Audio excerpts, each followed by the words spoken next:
New Testament documents, are they reliable? By Frederick Fyvie Bruce. Chapter 7. The Writings of Luke. Outside Paul's own letters, we have most of our information about him from the writings of his friend and companion Luke, the author of the third Gospel and the Acts of the Apostles. Luke was a physician by profession, and according to a tradition which can be traced back to the 2nd century was a native of Antioch in Syria. Some support is given to this tradition by the internal evidence of his writings.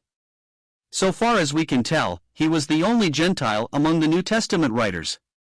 His two works are really two parts of one continuous historical work, carrying the history of Christian origins from the time of John the Baptist down to about the year 60. Both parts of this work are addressed to an otherwise unknown person named Theophilus, who apparently had some previous knowledge of Christianity, and may have been a person of some official status, seeing that Luke gives him the title Most Excellent, the same title as that by which Paul addresses Felix and Festus, the Roman governors of Judea. In the prologue to his Gospel, Luke explains the purpose of his twofold work in these words. Most Excellent Theophilus. Since many have undertaken to draw up a narrative of the things that have been accomplished among us, as they have been transmitted to us by those who from the beginning were eyewitnesses and ministers of the word, I too, having followed the whole course of events accurately from the first, have decided to write an orderly account for you, in order that you may be sure of the reliability of the information which you have received. LK 114. Luke inherited the high traditions of Greek historical writing, and had access to various excellent sources of information about the events with which he dealt, besides being himself present at some of the incidents which he narrated. We have already mentioned some of the sources, written and oral, on which he may have drawn. The value of his work may be realized if we compare our relatively ample knowledge of the progress of Christianity before AD 60 with our ignorance of it for many years after that date. Indeed, after Luke there arose no writer who can really be called a historian of the Christian Church until Eusebius, whose ecclesiastical history was written after Constantine's Milan Edict of Toleration, AD 313. Whatever his sources were, Luke made good use of them. And he sets his story in the context of imperial history. Of all the New Testament writers, he is the only one who so much as names a Roman emperor. 3 emperors, Augustus, Tiberius, and Claudius, are mentioned by name. The Emperor Nero is also referred to, but not by his personal name. He is the Caesar to whom Paul appealed. The birth of Jesus is fixed in the reign of the Emperor Augustus, when Herod the Great was king of Judea, at the time of an imperial census. The commencement of the public ministry of John the Baptist, with which the kerygma proper begins, elaborately dated by a series of synchronisms in the Greek historical manner, reminding the classical student of the synchronisms with which, for example, Thucydides dates the formal outbreak of the Peloponnesian War in the beginning of the 2nd book of his history.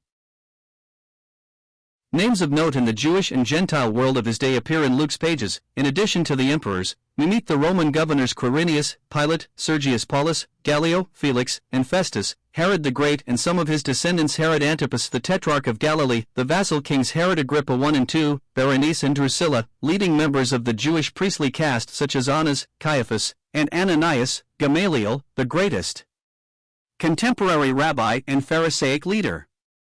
A writer who thus relates his story to the wider context of world history is courting trouble if he is not careful. He affords his critical readers so many opportunities for testing his accuracy. Luke takes this risk, and stands the test admirably. One of the most remarkable tokens of his accuracy is his sure familiarity with the proper titles of all the notable persons who are mentioned in his pages.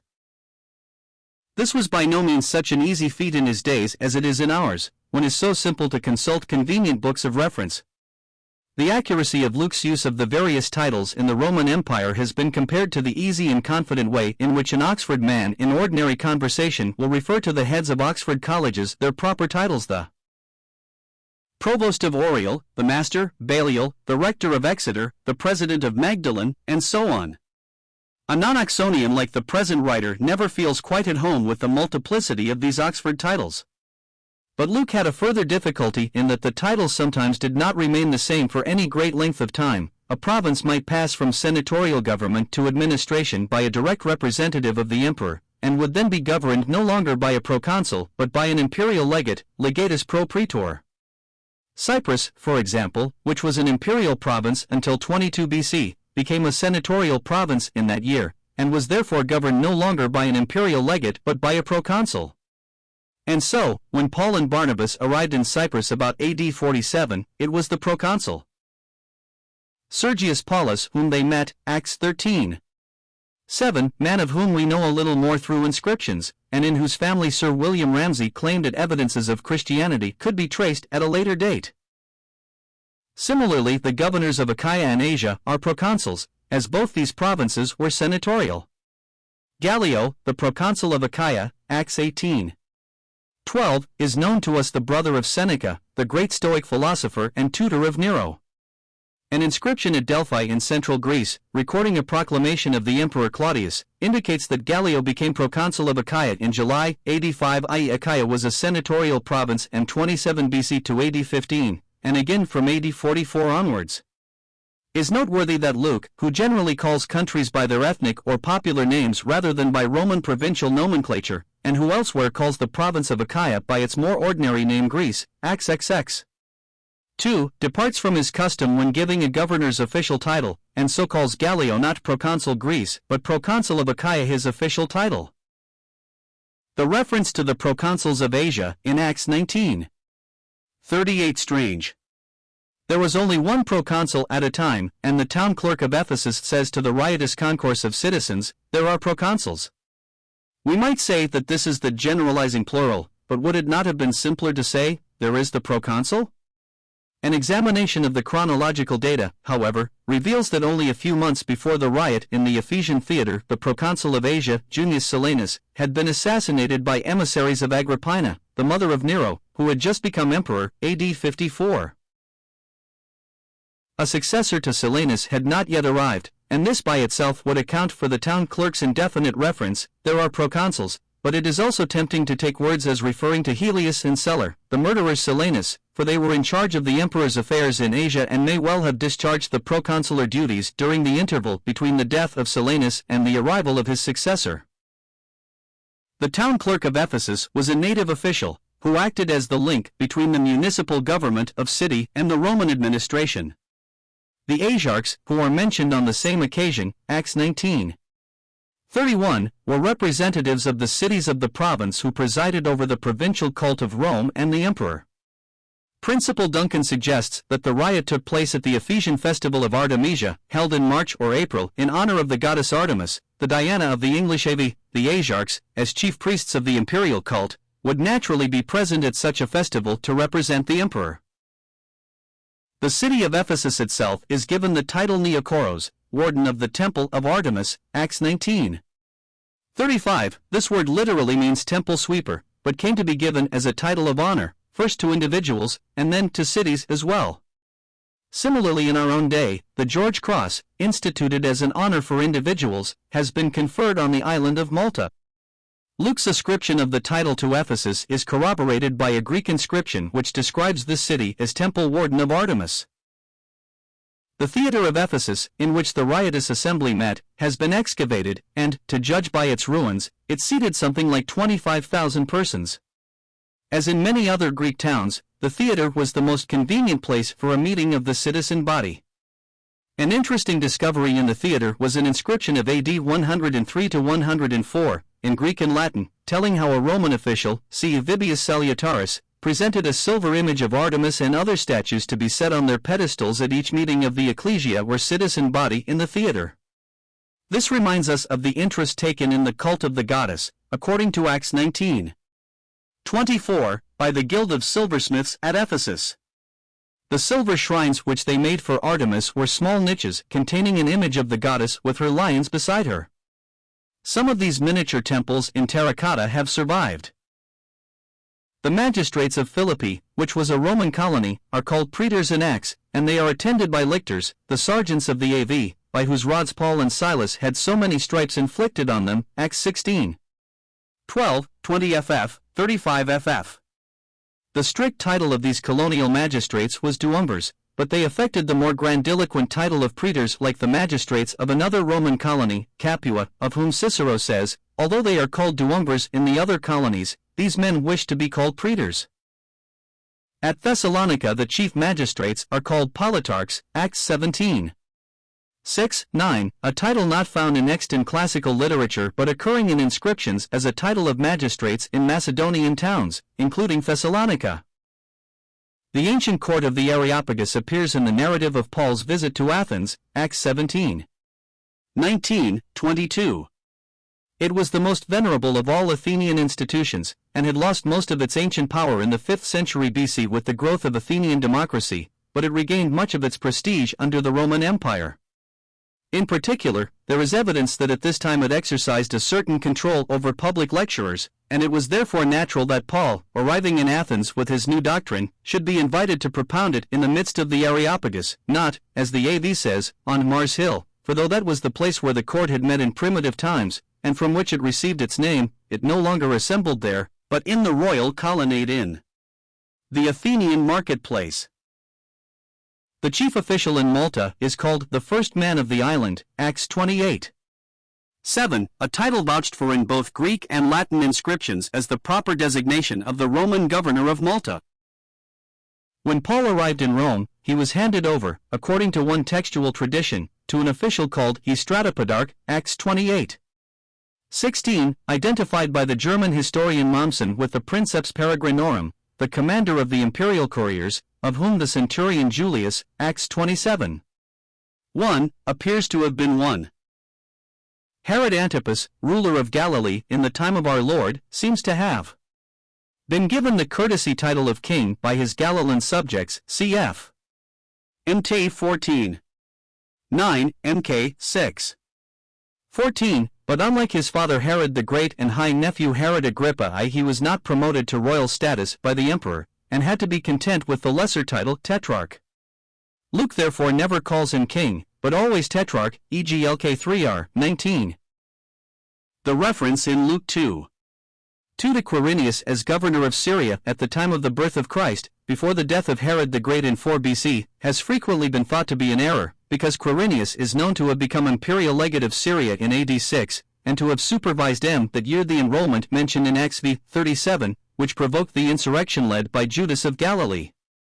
But it is now widely admitted that an earlier enrollment, as described in Luke 2, IFF, A, may have taken place in the reign of Herod the Great, B, may have involved the return of everyone to his family home, C, may have formed part of an empire-wide census, and D, may have been held during a previous governorship of Quirinius over Syria.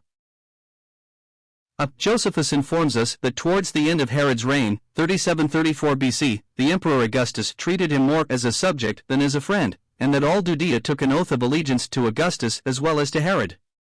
The holding of an imperial census in a client kingdom, as Judea was during Herod's reign, is not unparalleled. In the reign of Tiberius a census was imposed on the client kingdom of Antiochus in eastern Asia Minor. The obligation on all persons to be enrolled at their domiciles of origin, which made it necessary for Joseph to return to Bethlehem, has been illustrated from an edict of AD 104, in which C. Vibius Maximus, Roman prefect of Egypt, gives notice as follows: the enrollment by household being at hand, it is necessary to notify all who for any cause whatsoever are away from their administrative divisions to return home in order to comply with the customary ordinance of enrollment, and to remain in their own agricultural land. C. There is scattered evidence of the holding of enrollments in various parts of the empire between 1 AL and 8 BC, the papyrus evidence in the case of Egypt being practically conclusive. D. There is good inscriptional evidence that when Quirinius took up office in Syria in AD 6, this was the second occasion on which he served as imperial legate. The first occasion was when he commanded an expedition against the Homanidentians, a mountain tribe of Asia Minor, sometime between 12 and 6 BC. But our evidence does not state expressly in which province he was imperial legate at this earlier date. Sir William Ramsay argued that the province was Syria. We have, however, a continuous record of governors of Syria for those years, which leaves no room for Quirinius. Ramsay suggested that he was appointed as additional and extraordinary legate for military purposes. On the other hand, a good case has been made out for believing that his first term of office as imperial legate was passed in Galatia, not in Syria. The question is not yet finally decided, but it may be best to follow those commentators and grammarians who translate Luke 2. 2 as this census was before that which Quirinius, governor of Syria, held. Another supposed mistake has been detected by some in Luke 3:1, where Lysanias is said to have been Tetrarch of Abilene, west of Damascus, in the 15th year of Tiberius, AD 27-28, whereas the only Lysanias of Abilene otherwise known from ancient history bore the title of king and was executed by order of Mark Antony in 34 BC. Evidence of a later Lysanias who had the status of tetrarch has, however, been forthcoming from an inscription recording the dedication of a temple for the salvation of the lords imperial and their whole household, by an Amphiasus, a freedman of Lysanias the tetrarch. The reference to the lords imperial, a joint title given only to the emperor Tiberius and his mother Livia, the widow of Augustus, fixes the date of the inscription between AD 14, the year of Tiberius' accession, and 29, the year of Livia's death. On the strength of this and other evidence, we may well be satisfied with the verdict of the historian Edward Meyer, that Luke's reference to Lysanias is entirely correct. We may mention one out of several instances of the light which ancient coins can throw on the New Testament narrative.